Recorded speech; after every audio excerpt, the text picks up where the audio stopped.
Present by Ravi studio Ambikapur.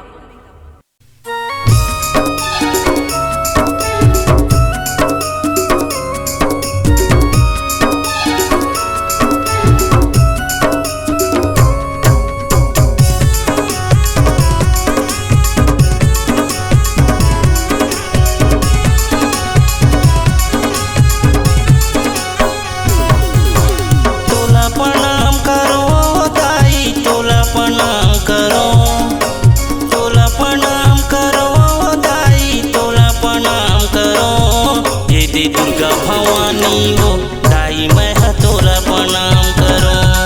हे दे दुर्गा भवानी वो दाई मैं तोला प्रणाम करो। तोला प्रणाम करो दाई तोला प्रणाम करो। तोला प्रणाम करो दाई तोला प्रणाम करो। हे दे दुर्गा भवानी वो दाई मैं तोला प्रणाम करो। हे दे दुर्गा भवानी दाई मैं तोला प्रणाम करो।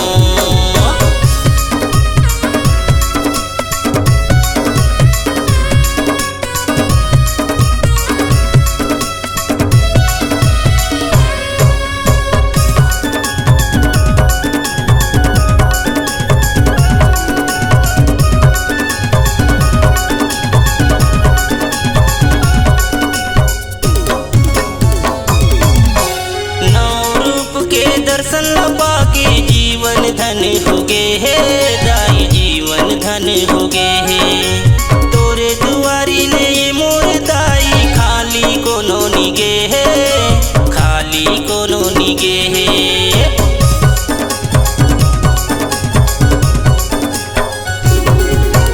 नौ रूप के दर्शन पाके जीवन धन होगे है दाई जीवन धन होगे है। दुआरी ले मोर दाई खाली कोनो निगे है खाली कोनो निगे है। तोला प्रणाम करो दाई तोला प्रणाम करो। तोला प्रणाम करो दाई तोला प्रणाम करो। हे दे दुर्गा भवानी वो दाई मैं तोला प्रणाम करो। हे दे दुर्गा भवानी वो दाई मैं तोला प्रणाम करो।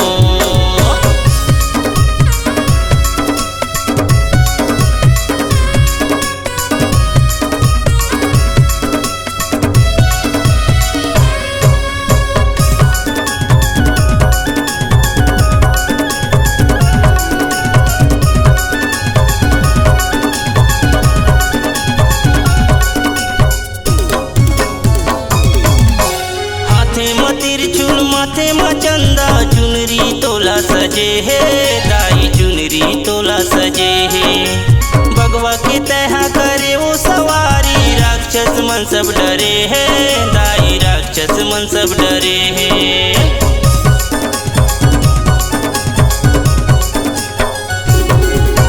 हाथे में तिरछुल माथे में चंदा चुनरी तोला सजे है दाई चुनरी तोला सजे है।